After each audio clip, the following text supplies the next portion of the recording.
राधे राधे आप सभी को। आज मैं बना रही हूँ मूंग तड़का और फिर चीला, जो कि इंडियन पैनकेक बोल सकते हैं।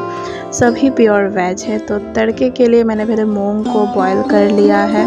उसके बाद मैंने उसमें छौंक में दिया अदरक और फिर सारे जो इंडियन स्पाइसेस होते हैं वो दे के थोड़ा बटर दिया, कसूरी मेथी दिया और मूंग को ऐड करके अच्छे से पका लिया। और चीले के लिए मैंने सूजी लिया, आटा लिया, चीनी, नमक, ज़ीरा पाउडर, गाजर को कद्दूकस करके मिलाया, बैटर बना के अच्छे से सरसों के तेल में चीला बना लिया और हमारा ब्रेकफास्ट रेडी।